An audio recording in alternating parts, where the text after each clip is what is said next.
Hello, Merry Christmas, and welcome to this very special Christmas edition of Food Rebels.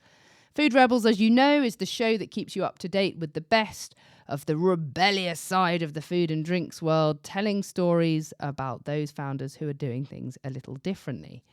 This week, we have compiled all of our best clips from some of our best episodes over 2023. So I have to give a big thank you to all of the guests that appeared over the last year. And do you remember them? I mean, the first one that jumps into my mind was that absolute babe, Craig Sams, incredible man, founder of Green and Blacks and Whole Earth Foods. Me and Drew Baker, we just completely fell in love with him. And then we had that awesome episode, The Smoking Rebels. Do you remember that?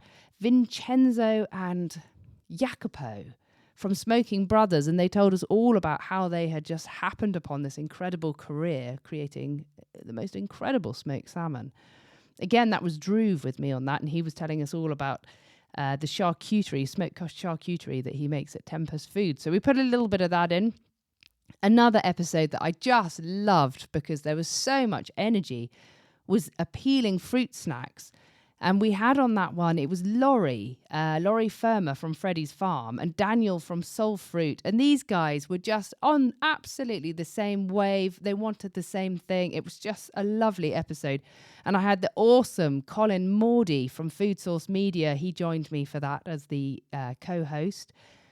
Snacks with Attitude, I got to talk about that. Rob Bryce from Crave, he just makes me laugh every time. He's just always got some sort of cheeky story, cheeky legal battle going on, but it's really fascinating to hear how he brought his allergen-friendly snacks to the masses. We got a little snippet from What's Cooking, which was John's whole story, which was just so fascinating. But Chef John Watts, who had started his life in a detention centre, and how he's actually gone on to completely turn his life around and is now a celebrity chef in his own right.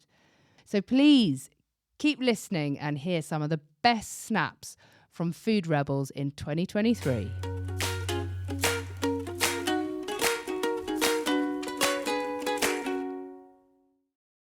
So when I was dealing with the farmers in Africa who had the peanuts and the cocoa beans, we got a sample made of a 70% chocolate to see what it would be like. My girlfriend came back to my place, took one bite. She was a journalist at the time, and just said, "This is the best chocolate I've ever tasted. You know, you have to do it." I said, "But it's got sugar, and how are we going to?" Anyway, we did it, and I thought some brilliant names for it: Eco Chalk, Bio Chalk, Natu Chalk. And she said, "What about green and black? Green because it's organic, and black because it's the darkest chocolate on the market." So we launched it in September of 91, and she really put her heart and soul into getting word out about the brand, and through her network of journalist allies, all of whom spend most of their lives writing about other people doing stuff. So they were quite excited that one of their number actually was doing something herself. Well, they're friends, yeah. So this is your wife, Josephine. That's right, yeah. Jo Fairley. She was the co-founder then of Green and Blacks with you. Of the chocolate brand. And at that time, chocolate, 1991, I mean, I was about 10 or 11 at that time. It was just Cadbury's, wasn't it? Or Bourneville. Well, Bourneville was Nestle. 34% cocoa solids, so half the cocoa solids. And it wasn't even 34%. It was 20% cocoa mass and 14% cocoa butter. So you didn't have any challenging, bitter, chocolatey type flavors. We did send a sample to one supermarket chain, who I won't name, who sent it back unopened with a bar of cooking chocolate, which was 49%. Basically, the message was, don't be silly, boys. We've already got cooking chocolate. Yeah, we've got cooking chocolate, and people won't eat this kind They of just thought stuff. there wasn't a market at all They didn't think there would really be. dark chocolate. But they were wrong, and they realized they were wrong and stocked it. It's just almost unfathomable, isn't it, to think that there was a time where it wasn't part of the mainstream culinary landscape. We grew up with Green and Blacks, and to think of a time when somebody wouldn't recognise for what it is now, and I think that's the beauty about when people kind of really disrupt any given space. It's they do something which everyone goes, "Oh, that'll never work." And the amount of times, and it takes that that sort of pioneering mindset to stick with it and to despite everyone saying this is a terrible idea, it's never going to work, but to go with it. I think, thank goodness people have done that. But can you imagine a world now where our dark chocolate was what it was then? If that was our option, I think it's a pretty bleak landscape we've just thought about. Yeah, no, and a lot of people have piled in. And once you get to that level of intensity, then the origin of the cocoa beans starts to come through, and how you process them, how you roast them and that sort of thing, and how well they're fermented on the farm. And that's complicated because you're dependent on lots of small farmers in remote locations. So you have to invest a lot in training them to make sure that the fermentation is perfect, because that's where a cocoa bean is transformed into what makes good chocolate. If you don't ferment your cocoa beans, as some American companies still don't do, you struggle with the flavor notes that you want to get in a good chocolate. You and Josephine, you set up this business. You were the first products to carry the Fairtrade mark. Is that right? Next year is the 30th anniversary of the Fairtrade mark. Wow. Fairtrade Fortnight is in March, because in March of 1994, we launched a product called Maya Gold that was based on, it was grown by Maya farmers in Belize. I had gone to a ceremony, the deer dance, which is a Maya 4-day dance that they do. And on the night before the final day of the dance, they had a ceremony where the prioste or shaman would pass around a cup of cocoa that was flavored with allspice and a leaf called Choisya ternara that we call Aztec mock orange. So I tried to emulate that flavor with orange extract, spices, and basically our chocolate that we already had. We called it Maya Gold. The Fairtrade Foundation went out, saw the deal that we had set up with the Maya farmers. They were getting 55 cents a pound for their cacao, and it wasn't enough. They were abandoning their plantations. I offered $1.25, which seemed like a lot to them. In fact, we ended up raising it to $1.75, which is more than 3 times what they were getting from the American company that was buying their beans. And so the Fairtrade Foundation were happy, and it was the first ever product to come out with the Fairtrade mark. It got so much positive publicity that supermarkets who had turned us down previously, suddenly they wanted Green and Blacks. People like Equal Exchange and Tradecraft, the fair trade companies that didn't carry the mark because they felt that was only really for the capitalists, so to speak. They all jumped aboard, and suddenly the fair trade mark was on tea, coffee, obviously chocolate, sugar, and bananas. And that kind of laid the foundations for fair trade that they will be celebrating next year. Wow. And in fact, when we sold Green and Blacks to Kraft, who then became Mondelez, the CEO of Mondelez rang me up and said, next week, Craig, I'm giving a talk in Abidjan, and I'm announcing our program, which we've modeled on what you guys did in Belize. We're calling it Cocoa Life, and we're putting $400 million behind it. And just about a month ago, the Fairtrade Foundation sent out a press release announcing their partnership with Cocoa Life, which they have never, ever partnered with anybody before. But they felt that Cocoa Life was so completely in tune and harmonious with fair trade that they wanted to work with Cocoa Life on moving things forward. So I personally take much satisfaction from the way that the fair trade mark has just moved to such a strong position.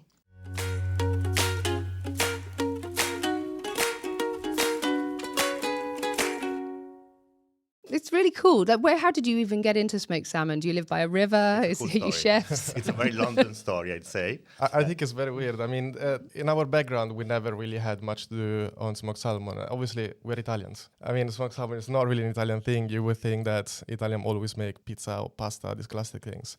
But no, when we got to London, specifically myself and my business partner, Alessandro, who's not here today, we were just really going with the flow. We were very young. We were 18, 19, and we were living in this warehouse in Hackney. And we met this very crazy Norwegian guy. He was living just literally a few doors away from where we were living. And he had a business, a smoked salmon business. And it was getting closer to Christmas. So you can imagine Christmas is the big time for smoked salmon. And this guy was just like, look, I need some help. Can you guys come and help us? And we were just interested by this guy. And we thought, sure, why not? Let's give it a shot. And we actually see a whole world in this smoked salmon. Particularly for myself, I came in the UK with no plans. I didn't know what to do with my life. And for the first time, I found something that was getting closer to my passion. I found something that was very interesting and something I wanted to dive in 100%. And one thing after the other, basically I learned a lot about smoked salmon and I studied a lot about smoked salmon. And then after a couple of years, the business I was working with was not in the market anymore. And I was working with Dalesford Organic and they needed someone in the smoked salmon business. And I was really keen to start a business by myself. I thought, why not? Let's send the business plan to the CEO of Dalesford. And that was it. That was the beginning. At the beginning, obviously, I was barely 22 when I sent the business plan. But I had experience in Dalesford, and the people in Dalesford, the management, were very happy with me. I had a wonderful relationship with them. I was very hardworking. And so the CEO asked for reference, and they said, he's a very nice guy, give it a shot. And he said, okay, fine. I have a place. It's not working. Get it up and running. Okay, make some smoked salmon. We'll do a tasting. If we're happy, we'll give you a job. And I did that. So I was living in the office for like a couple of months. Yeah, so by a place, do you mean like a smoking hut? Yeah, it was literally, imagine like a warehouse with a smokehouse. Wow. And a tiny office. That was it. I can imagine the aroma of this place. Yeah, I was eating smoked salmon breakfast, lunch and dinner. And you're sleeping in this place as well? Yeah, there was like a Nuts. couch there. They had a tasting, they loved it, and so they sent me a proposal plan to work for them. But actually, I didn't want to work for them, so I sent a counter offer, and I said, I'm gonna produce Dalesford smoked salmon branded, but I want to be independent. So Dalesford has nothing to do with the business. I'll pay the bills, I'll pay the rent, but the warehouse is ours, and we do whatever we want. And they said, okay, you can have it. Cool. And so we were the first and only independent business inside the Dalesford farm, and we still are. That's incredible. Right. And why the Smoking Brothers? Are you two actually brothers? Not really. I mean, we're almost brothers in the sense that we've been living together for many years. We love each other. We're best friends. And we always had a really, really strong bond. So obviously, when you're starting a business, the first people you encounter is your best friends. Yeah. And I knew Alessandro and Jacopo. They were people I could trust. They were people with incredible skills.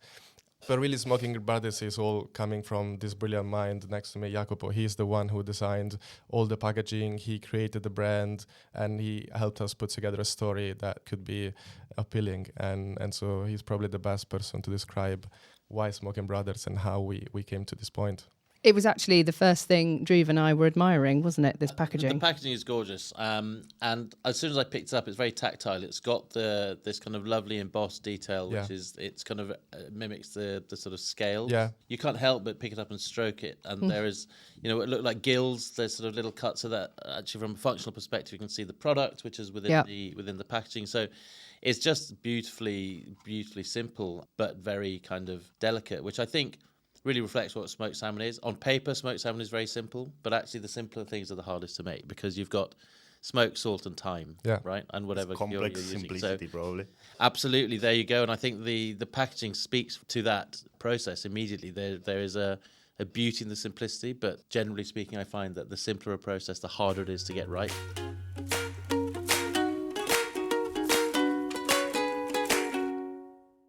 Can Can you tell us a little bit about soul fruit? Yeah, absolutely. So soul fruit, we make dried fruit snacks, trying to be a kind of a healthy alternative to the mainstream kind of traditionally processed snacks, primarily crisps and sweets.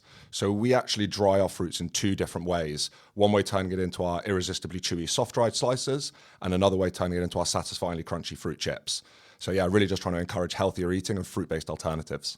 That sounds amazing. And Laurie, can you tell me a bit about Freddy's Farm Snacks? Yes, I think we've got a lot in common there actually as well with soul fruit. So we are kids snacks with a difference. Again, really focusing on minimally processing healthy snacks for kids. So we use fresh fruit and veg from Kent, just down the road, and turn them into our delicious snacks for kids. And they are packaged into paper packaging, which we are so proud of. Oh, paper packaging. That's Fantastic. interesting. Yeah, so we were the first, and I think we still are the only kid snack sort of in our category that has paper packaging, which we are just so proud of. It really was the cherry or the apple on the top there. That's amazing. So you said they're healthier. What do you mean by that? So we actually have a patented process, and the difference between us and a lot of other, especially children's snacks out there, is that we start with fresh fruit and veg rather than purees and concentrates, which everybody else does. So in layman's terms, it is roughly grated before being dehydrated, and then cold pressed either into our little tractor shapes in our fruit shapes or into our bars for our berry bars.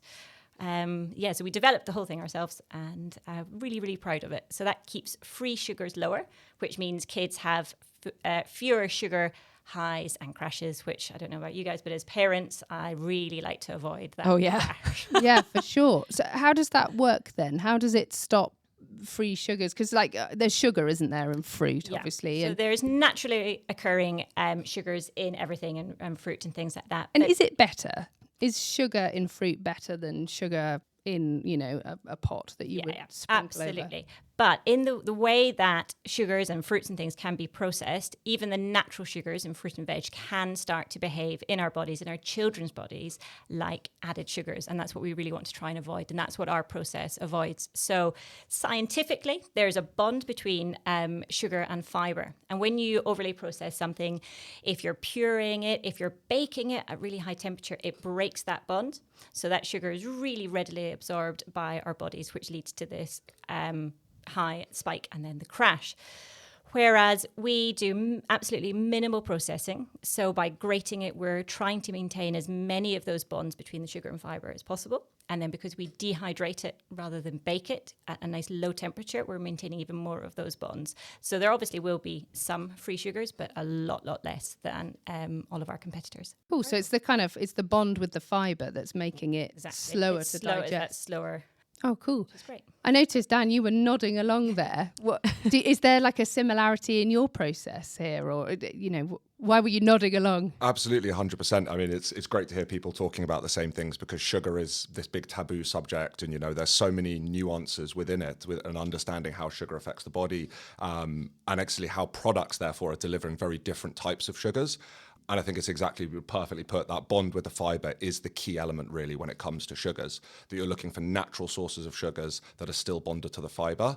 And the more you can do to retain all those the natural fiber within the snack products, the really important is, because exactly it's giving you long-lasting energy, because that sugar is being broken down slowly with the fiber, instead of it being something that gives you a real high sugary spike and a crash. That makes complete sense to me. That's exactly what I'm trying to avoid during the day, isn't it? With like low GI, you're trying to eat oats, you're trying always, aren't you, to stop these kind of highs and lows. Yeah, slow release energy is a big buzzword. Yeah. Especially with kids. Absolutely. Definitely. Yeah, I imagine you come across this a bit, don't you, with some of the food work that you do? Yeah, I actually, since I had my son, I have done a lot of reading, and I'm very interested in especially ultra-processed foods and the effect they have on the body. And yeah, it is a constant battle, especially if you're out and about, because you don't always want to be carrying a banana that's going to go bruised in your bag.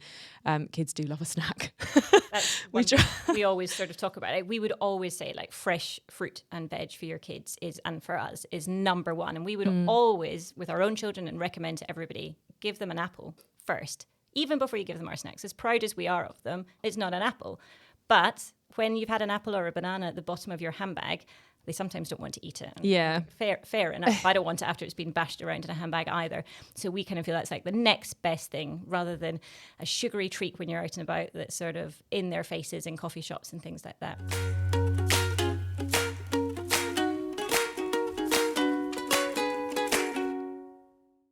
Can you tell us a little bit about Crave? So Crave is a free-from brand and vegan in the market. Essentially what we're out to do is to create vegan and free-from snacks, products that are sort of emulations of well-loved normal products. So the whole sort of FOMO and no one missing out, that's the whole idea behind Crave. It's all about taste. I don't have any allergies or intolerances. So it's trying to make products that are as good as the standard products, and essentially you wouldn't have to buy a separate pack of crisps or a separate spread for all of your family, so everyone can have it. We try to do it in like a playful, tongue-in-cheek way. We like to say like we're standing out, so we're sticking out, so you stand out. That's the whole sort of essence behind the brand. It's interesting. Does that ever get you in any trouble? Recently, yes. I've had my first experience of some trouble. Are we allowed to talk about it? Yeah, of course. So what happened then? So we have recently been through some legal discussions with some of the bigger brands. Right. So products that are similar to the products that we have on shelf. So we've just come to the end of that. It's what we do. And we can't talk about the old brand names, can we? It's what we can't talk about the old brand names. Can I describe the crisps? Sure, yeah, by all means. So these are in a beautiful big bag, and they're sort of like foot shaped, and they're pickled onion flavored. Yeah, that's it. And they taste incredible. Thanks. So that got you in a bit of trouble, didn't it? And yes. I can't tell you what they were actually called. Well, they're feet-shaped things.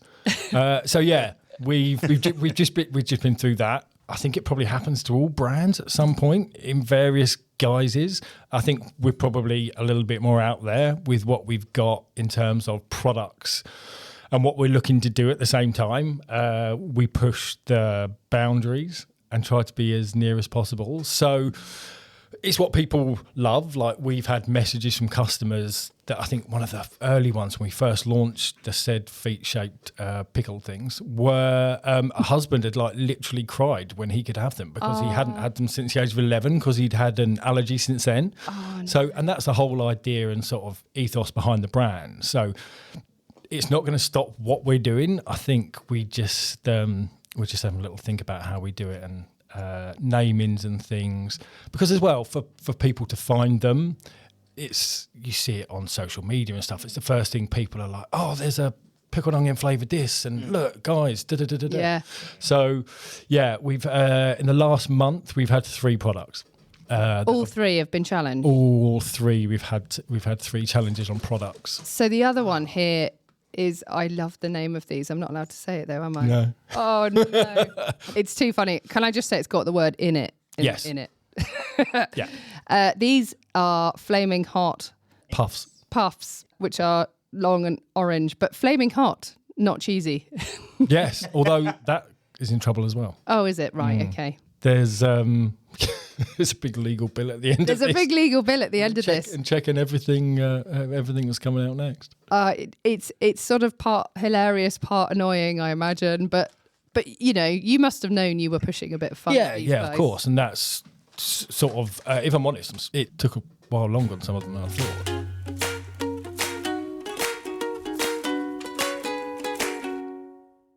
Fast forward like to about 10 months before my release, and I got a job in Jamie Oliver's restaurant.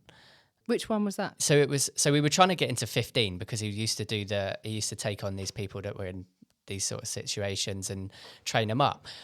They wouldn't take me on because I was already in custody. So I was going to be going out from prison, going back in again at night time. And they couldn't do that. They couldn't do that. You had to for be 15. out and clear. Yeah. Right. So they said they are opening the Italian restaurants, and there was one opening in the place where I was. So it was literally like a 10 or 15 And where minute were you walk away. based? Reading. Okay. About a 10-minute walk from the restaurant. Oh, perfect. Yeah. So I got the job there, and I reckon it was the first day. I remember just being there, seeing all the other chefs, or not even the chef, it was everybody. Everyone was just so passionate. They loved what they were doing. I was seeing ingredients I'd never seen before and just like smelling herbs. I just remember walking into the fridge. I hadn't actually seen fresh herbs before that point.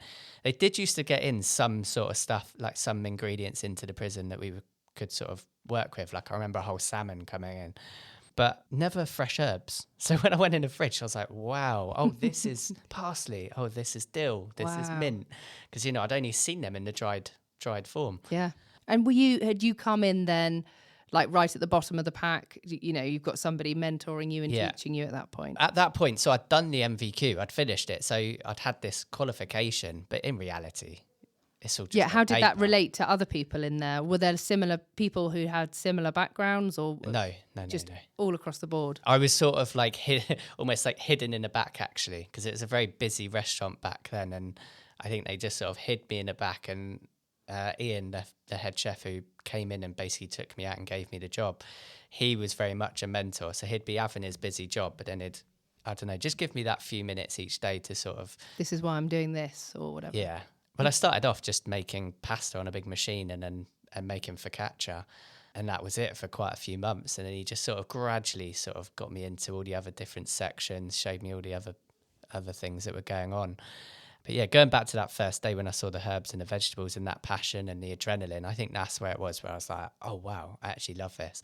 And I grew to love it even more every day. I think having that, you know, somebody sitting you to one side and being like, this is dill and it's amazing on this because of this. Even I love it where someone's going, this is a good dill and this is a bad dill. We're not buying this one anymore because of such and such. And suddenly you're like, wow, the difference of these two dills is phenomenal. Yeah. And that's where the passion starts to come in, where you then are excited to try other, you know, herbs of the same type to taste the really good one, because you now know. Just seeing the quality of ingredients. I think tomatoes is a good one, because if you just get a pack of cherry tomatoes from anemic tomatoes. And they're often very bland, they're quite hard, sometimes a bit sour. And then watery. You get some nice tomatoes from Italy, you know, somewhere where the sun shines, and they're the most gorgeous, like juicy. Or Isle of Wight tomatoes. Isle of Wight tomatoes, of course. So it just makes all the difference, the different ingredients that you're using.